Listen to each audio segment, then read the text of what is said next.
Hi guys, James at Rampant Lion Reviews again for you today with another beer review. For this one, we are going to have a look at another collaboration beer. So this one is half Hong Konger on the home side, half Australian on the away side, and both of the breweries involved in this one have featured on the channel before, albeit the Australian brewery's only featured once, whereas the Hong Kong brewery has featured many times before. But the beer we're going to have a look at today is part of a series of collaboration beers done by the home brewery. These are always pretty good in my experience. They're a style that I very much enjoy, and I've actually heard very good things about this particular release in fact. And yeah, it was one of the first beers that I purchased when I came here to Hong Kong, but it kind of just got pushed to the back of the fridge a little bit. But this style can hold up a little bit, so even at this point where the beer is maybe about 6 months old, it should still be pretty good actually. So yeah, needless to say, I'm very curious to see what this beer is going to have in store for us. Hopefully it's another good beer, hopefully it makes for an interesting review, and as always, I hope that you guys watching enjoy my take on this one as well. So yeah, for the home side of things then, we are going to head to a place called Wong, which is on the southern part of Hong Kong Island here in the Hong Kong SAR, and that means that we're going to have a look at another beer from the wonderful Young Master Brewery. So this particular beer is a member of their collaborative IPA series. This is number 3. From what I understand. It comes in at 7% ABV, it's a West Coast IPA, and this one is brewed in collaboration with Range Brewing, who come from Newstead in Brisbane in Queensland down in Australia. So yeah, it's been about a year since Range Brewing featured on the channel. I found one of their beers in Japan, in Osaka actually, and it was really pretty nice, and I only picked that one up because it was an Australian brewery that I hadn't tried anything from before. So to find this one when I arrived in Hong Kong was pretty interesting actually, but we'll need to see if we can review some more Range beers over the next little while, because there are quite a few Australian breweries making their way up here to Hong Kong actually. But yeah, like I said, collaboration IPA number 3, 7% West Coast IPA from Young Master Brewery here in Hong Kong, and Range Brewing in the Newstead area of Brisbane. So let's crack on and see what this beer has in store for us. So as always with my reviews then, I'll tell you a little bit about the breweries involved here before we taste the beer. If you want to get straight to the tasting though, just fast forward. All the usual links can be found in the video description below. That's the brewery websites, the link to my other reviews that I've done from Young Master Brewery, and my other reviews as well that I've done from Range Brewing. Hopefully we can add more to both of those lists at some point in the near future. But there's all the usual social media down there. If you want to see more reviews, do please consider subscribing to the channel. The support that you give is massively appreciated, and remember you can go into the channel homepage and search for beer using the geography tagging system. So just go in there, use the little search bar, put in your hometown, state, county, province, whatever you like. If I've reviewed beers from the area that you search for, they will pop up. Failing that, you can check out the playlist of beers from different countries. You'll find this one in the Hong Kong playlist and the Australian playlist, since it is kind of dual nationality. Those lists are being added to whenever I get the opportunity, but do make sure you check out the playlist of beers from other countries as well, because there are some very, very interesting things on at the channel these days. But yeah, let's go on to my brewery notes then, and I'll tell you a wee bit about the breweries. We'll start off with Young Master in this case first, since they are the home brewery.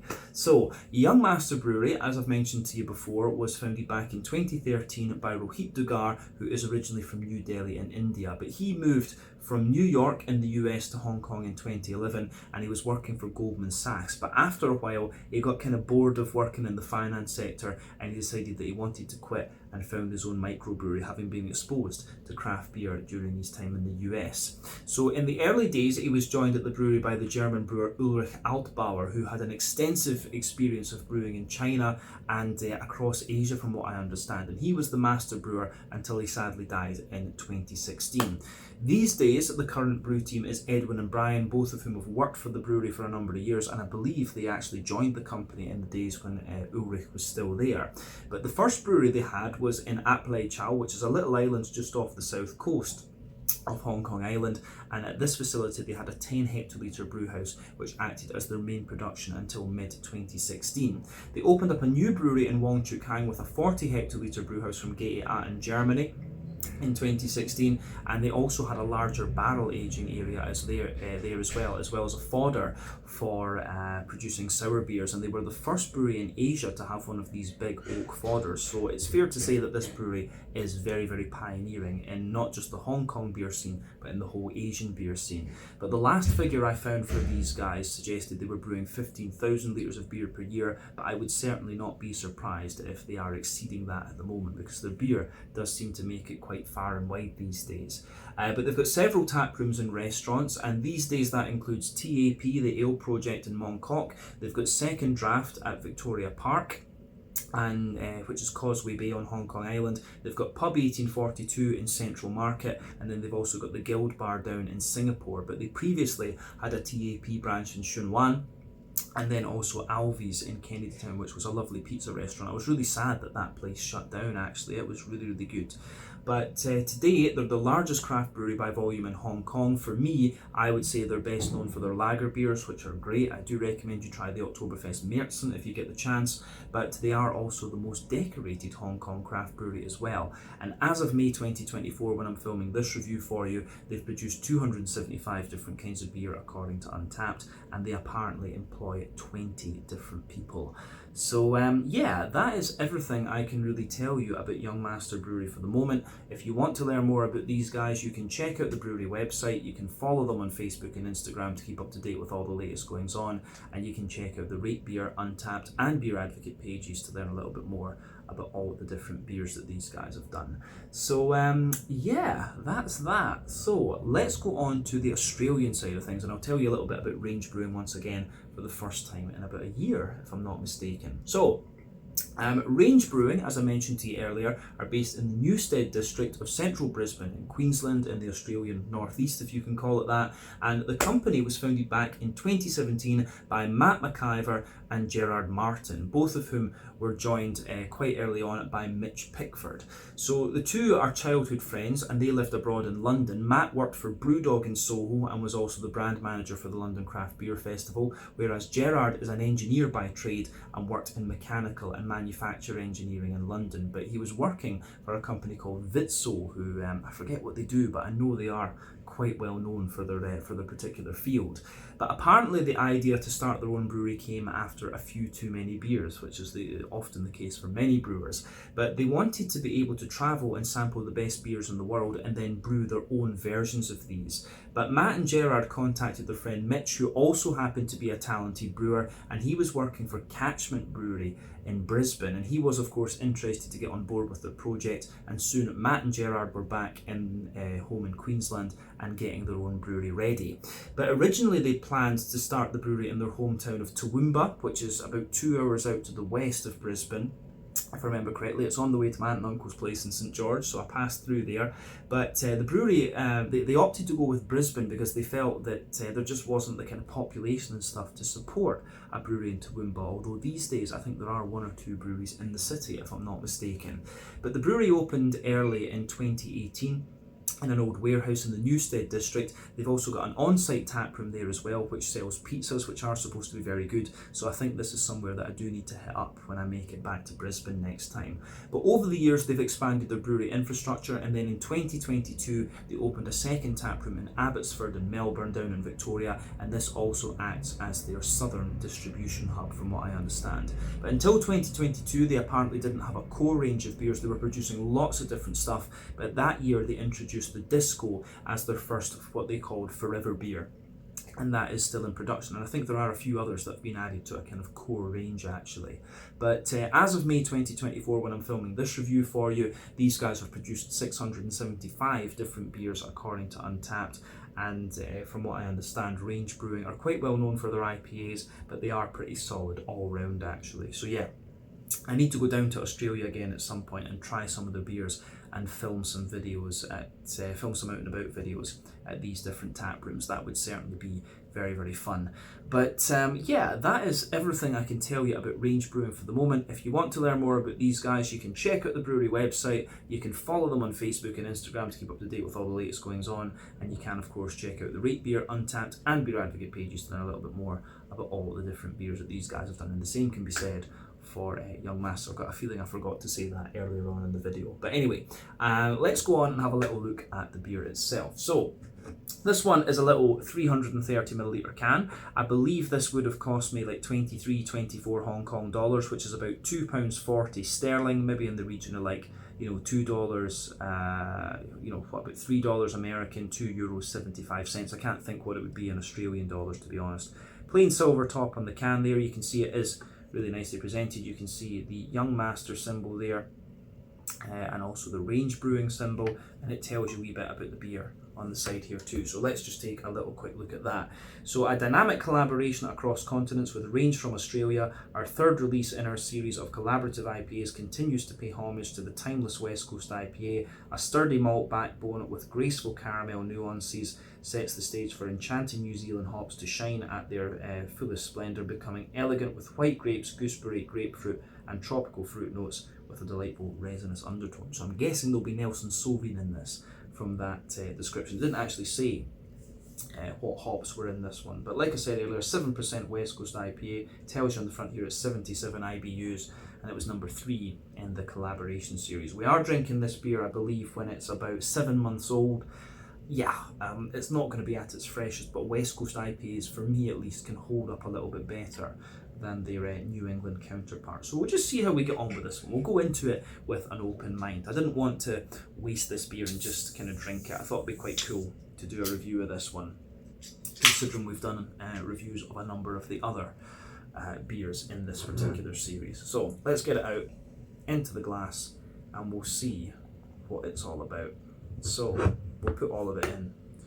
So yeah, as you can see, this beer's poured pretty much as you would expect of a West Coast IPA. So before the head disappears, we can say that it poured with just under a finger of a frothy, I would say kind of cream coloured head there. I'll just bring that up to the camera to let you have a little look at it. You can see medium-sized bubbles on the surface of the liquid, and it gets a little bit bumpier the further up the head that you go. But I think it is definitely fair to say that this beer is more kind of creamy in terms of the colour of the head there. In terms of the colour of the actual beer, this one is a medium amber for me. Now remember, the colour of your beer depends on a few different things. 1, the type of malts that you use. This goes a long way to determining your EBC rating. 2, length of your wort boil is also going to play a role, because the longer you boil the wort, the more the sugars caramelise, and thus you get a darker colour of beer. But any barrel aging that you do or adjuncts you put into the beer will affect its colour as well. But yeah, you don't often have to care about that with different IPAs. So yeah, this one as well, for a West Coast IPA, we should point out it has a little bit of natural haze to it. So it's obviously unfiltered. But remember, the main difference, one of the main differences between West Coast IPA and New England IPAs is that for the most part, West Coast IPAs use exclusively barley malt. It's not unheard of to use a little touch of oat or a little bit of wheat, but for the most part the malt base is barley malt. New England IPAs use quite a little bit of wheat and oats as well as the barley malt, but not too much in the way of visible carbonation with this one, which is a little bit surprising considering that this beer is 7 months old. But yeah, it does look pretty nice, this one, I have to say, and pretty much as you would expect from a West Coast IPA. Other than that, I don't think we really need to say anything about the appearance, so let's go on and have a wee look at the aroma of this one then. I'm very, very curious about this, especially considering the beer's age, so we'll sugar it up a little bit. Yeah, still smells pretty good actually. Obviously some of the hoppy character will have dropped out of this one over the last kind of couple of months and things like that, and you know, you might get a little bit more kind of piney resin and spicy character out of it, but in all it still smells pretty good actually. Still getting you know, that little bit of malty sweetness in there, the caramelly notes, good little bit of hoppy bitterness, and a bit of dankness as well, but quite a bit of oily fruity character too. So yeah, I like it. It smells as if it's pretty good. But let's just break this beer down then and describe it for you a wee bit more in depth. So one thing I've always pointed out on the channel in my West Coast IPA reviews is that I believe this style it has kind of two ends of the spectrum. You've got a more oily, sweet, caramelly end of the spectrum, but you've also got the light, more kind of bready, biscuity end of the spectrum. For me, this one kind of sits in the middle, and you know, on the caramelly side you've got the Sierra Nevada Torpedo, on the more biscuity, bready side of things you've got the Russian River Pliny the Elder.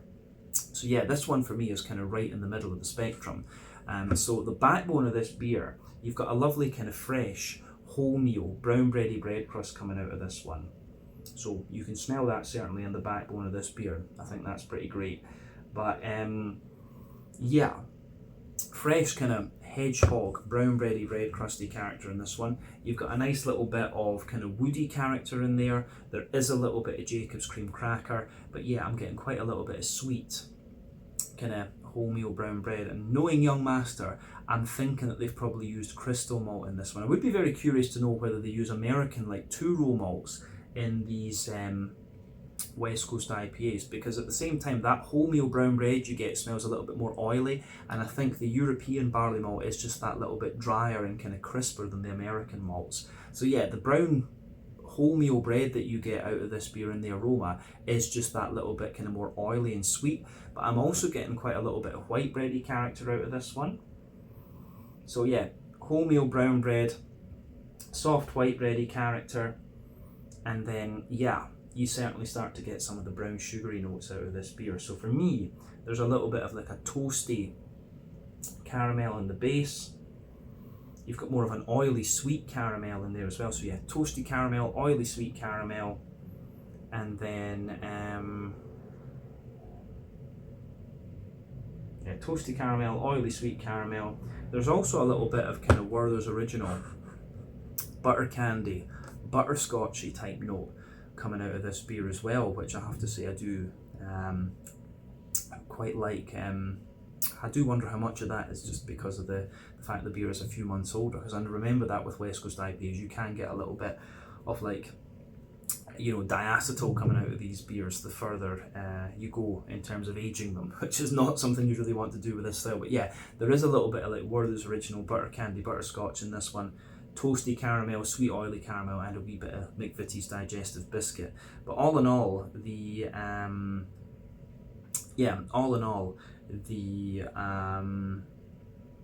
the malty side of this beer is pretty nice actually. I just would be very curious to see the brew sheet on this one. Now yeah, let's focus on the hoppy side of things then, since this is an IPA. As I've mentioned to you in the reviews before, there are three different kinds of hoppings that you can use when it comes to IPA. You can use early edition hopping, which takes place within the first hour of the wort boil. That gives you predominantly bitterness and it gives you a deeper, danker aroma. You've got late edition hopping, which takes place within the latter half hour of the wort boil, because most IPAs tend to use about a 90-minute wort boil. That gives you a little bit of bitterness, but mainly flavour aroma, and it contributes a kind of brighter green component for flavour and aroma. But then yeah, you've also got the you also have dry hopping, which takes place after the wort boil is complete, and you've got a nice kind of, as I say, you've got that gives you a little bit of I would say, it gives you a lot of flavour and aroma, but it gives you a very, very bright green component. So West Coast IPAs rely on all three types of hopping, which is why they have that deeper, danker, more bitter character. West Coast, East Coast, New England IPAs tend to rely just on late edition and dry hopping, which is why they're kind of brighter and juicier and stuff like this. But with this beer, you certainly get a good little bit of interesting character in the green component here. There is a little bit of earthiness for sure, but there's quite a little bit of pine resin, like a dank pine resin-y note in this one. And if it tells you on the can it's got 77 IBUs, so that does indicate the use of early edition hopping for sure. So yeah, you've got some deeper, danker pine resin in there, some quite bright floral aromaticity. It has a wee touch of spice to it, and I'm pretty sure there's Nelson Sauvin in this one. 16% alpha acid New Zealand hop, white green grapes. Those are the main characteristics you should know about that. And it is capable, if you use it as an early edition hop, it's going to give you some of that pine resin. So some of that going on in there. And then at the front of the nose, you've got this lovely kind of zesty, grassy character coming out of this one. Now, I want to say with this beer, I'm guessing that there's a little bit of Motueka in this as well, because I get quite a little bit of juicy lime, and there's just something about Motueka that always makes it stand out to me. But you've got several hops in New Zealand like Ruaka, Rakal, and other things that can give you the tropical notes. But yeah, for me, the fruity side of this beer, it's quite limey. It's got quite a little bit of that white green grapey gooseberry note that you'd expect from Nelson Sauvin. But behind that, there are little elements of like apricot and maybe passion fruit and stuff like that. But with it being a West Coast IPA, it is obviously quite oily in that particular regard. But yeah, the way the aroma goes together in this one, I think, is very, very nice. Big oily, sweet West Coast IPA. So the more I smell of this one, the more I think it's going to lean toward that sweeter, more caramelly end of the spectrum. But there is definitely a bit of bready presence in there. Make no mistake about that. You can get that under everything else that's going on in the aroma. So as I always say, take a little bit of time to just enjoy the aroma of this beer before you get stuck into it. I just noticed I crushed the can a little bit there. But yeah, let's have a taste of this one and see how we go on. This is Collaboration IPA number 3 from Young Master Brewery in Wong, Chuk here in Hong Kong, in collaboration with Range Brewing from Newstead, Brisbane, Queensland, Australia. 7% West Coast IPA with New Zealand hops. Looking forward to this. Slàinte, skål, cheers.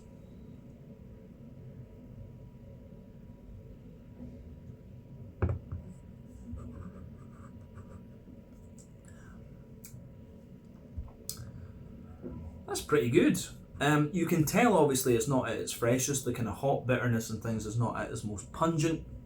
The bready character is just a little bit kind of more grainy and dry, but it's still in pretty nice drinkable condition, I would say. I've kept this one in the fridge pretty much all the time since I got it, so yeah, it is in pretty good condition considering the age of it.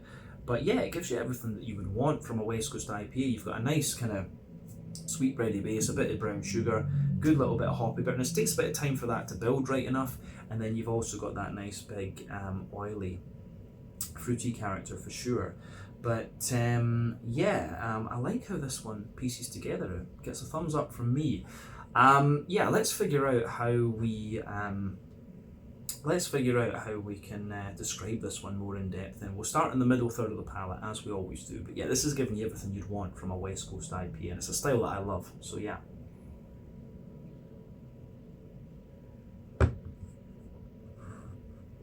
So yeah, the backbone of this beer for me, if you go to that middle third of the palate, you can feel a little bit of that kind of fresh wholemeal bready, brown bready bread crust in there.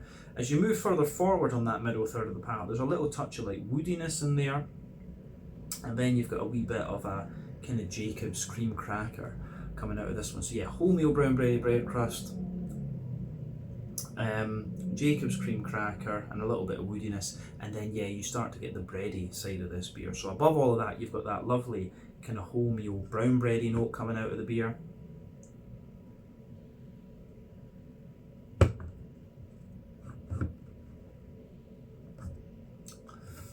So yeah, lovely sweet kind of wholemeal brown bready character coming out of the beer, and yeah, that lingers into the aftertaste. Actually, you can feel that this beer just gets sweeter and sweeter the more that you drink of it, which I do really like actually. Yeah, so lovely sweet kind of wholemeal brown bready character. Now I do think it's German crystal in this malt, because the bready character has that oily sweetness to it, but at the same time it's a little bit drier. It just feels more German, and I know that yeah, I know that Young Master love to use their German malts, but yeah, I think the way that this bready character goes together is really nice. So above the brown bready layer, you start to get the white bready layer, and the white bready layer feels a little bit more crisp and a little bit more dry, but at the same time still quite fresh, and it has a very slight sweetness to it. But then above all of that, you start to get the brown sugary notes out of the beer, which is what you'd expect from this style. So there's a little bit of a kind of toasty brown sugary layer for me, which I do quite like.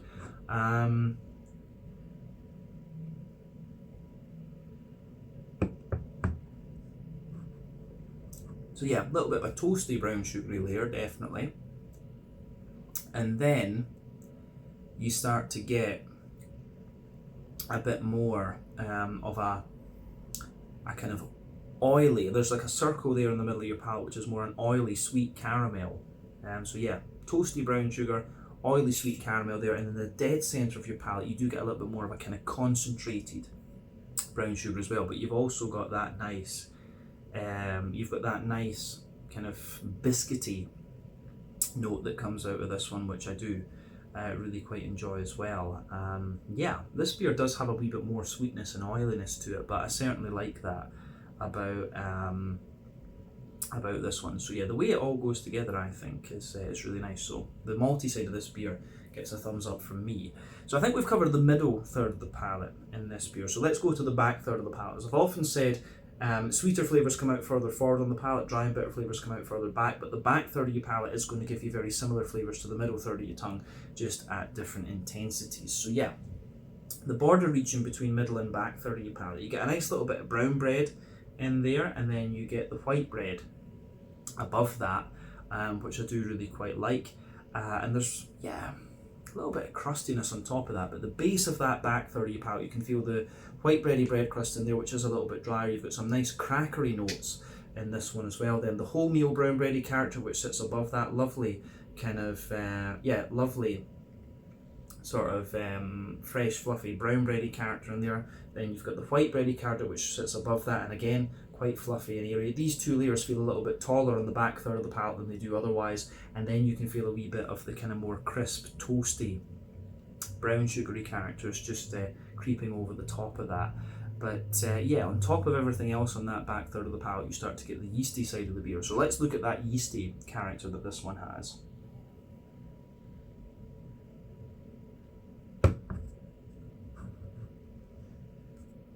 So yeah, for me, the yeasty side of this beer, you've got that dense, sweet, brown bready character in there. It's almost very slightly like an oily rye bread, but round the edge of that, you've got like a wholemeal brown bready character. Then you've got a bit of bread crust around the very edge of it. So yeah, the way that all of that kind of pieces together, I think, is really, really nice. So yeah, definitely. Back third of your palate, you can feel the flavour is taller. Then as you move further forward into the middle third of your tongue, it just kind of condenses down and squashes together that little bit more. So yeah, the way that all of that pieces together, I think, is very, very nice. Yeah, on top, other than that, I don't think there's anything we need to say about the malty and yeasty side of things, but like I say, this beer really is in the middle of the spectrum. It's got a lovely bit of sweet caramelly note to it, but the bready character is also quite prominent as well. So I think it finds a nice middle ground in terms of the West Coast IPA spectrum. But let's focus on the hoppy side of things then. Back corners of the palate, you've got a nice little bit of earthiness there. As you move further forward, you get a little bit of a kind of herbal quality for sure. Then as you move further forward toward the front corners of the palate, you can feel the beer does get a little bit more kind of floral and aromatic. I think if this beer had been a little bit younger, you'd get a bit more kind of deep, dank pine resin out of it. But yeah, I think it's you know, the fact that it's 7 months old, some of that has faded away, of course, but it's still nice and it's still drinkable. That's the main thing. Round the front curve of the tongue, you've got a little bit of a lighter, grassy sort of character coming out of this one. And it has a wee touch of zestiness to it, but yeah, the green component for me is pretty oily, actually, which I do like. So let's focus on the front third of the palate then and the fruity side of things. So we'll have a wee look at that.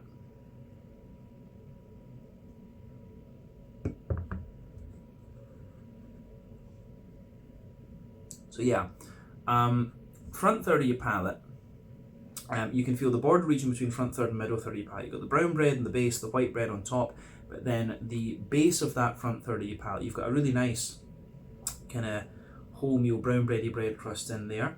On top of that, you have a bit of the sweet brown bread, then you get the white bread, and then you get that nice oily bubble where the juicy fruity esters just roll their way out of the beer.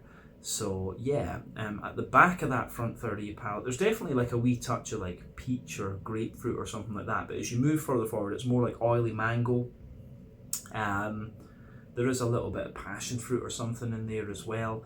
Maybe a bit of dry apricot as you reach the middle of that front third of your palate. But yeah, as you move further forward from that, I'm pretty sure there's Motueka in this one as well as Nelson Sauvin, because the base of that front half of the front third of your palate is all about that kind of white, green, grapey, gooseberry type note, and that's very characteristic of Nelson Sauvin. But on top of that, you get this more juicy and zesty, limey character, and that's Motueka, just based on experience. But yeah, the fruity characters you get out of this one are very, very nice. So yeah.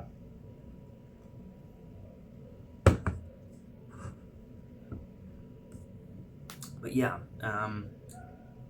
the way the flavours go together in this one is quite nice. The more that I drink of this one, the more oily it gets, and I really do like it. Kind of wish I'd tried this one when it was fresh right enough, but I think when I arrived in Hong Kong, it was kind of on its way out. It was selling. But yeah, all in all, really nice beer, this one, and very good in terms of the West Coast IPA as well. So I don't think we need to say much more about it, in all honesty, in terms of flavour. So let's round off this review with a wee look at the mouthfeel. For me, this beer is mid-bodied, maybe pushing toward the top end of mid-bodied right enough. For a 7%er, it is quite nice and thick and oily. Carbonation is quite smooth, and this one, it does have a degree of cleanliness to it, which you expect from the style. Little prickle from the carbonation, but not overly much. As it says on the can, this is supposed to be 77 IBUs. It doesn't feel quite like that to me, but it is 7 months old, so yeah, just think about that. The malt base has a bit of dryness underneath, smoothness in the middle, and an oily sweetness on top, and that gives you a little bit of dry sweetness into the aftertaste. But yeah, on top of that, you've got that lovely oily fruity character, which gives you a bit of sweetness, but you do have a wee bit of zestiness out of it into the aftertaste as well. But all in all, another solid member of the collaborative IPA series from Young Master. So gets a thumbs up from me, and I have enjoyed this one. So yeah, I think we can leave it at that for this one, to be honest with you. Really enjoyed this. So yeah, this was collaborative IPA number 3 from Young Master Brewery and Wong, Chuk on Hong Kong Island here in Hong Kong, in collaboration with Range Brewing from Newstead in Brisbane, Queensland, Australia. And yeah, drinking this beer 7 months old, but I think it held up pretty well. So quite impressive too. It shows you the quality of the stuff that Young Master is putting out there. But once again, thank you for watching beer reviews. Until the next time, please like, subscribe, share, all the usual YouTube stuff. Let me know your own thoughts on this beer in the comments section below. Let me know what your favourite beers are from both Young Master and Range Brewing, and we will see about returning to these guys again at some point in the near future. But until then, slàinte, skål, cheers, kampai, and I will see you guys again in the next review. Ciao just now.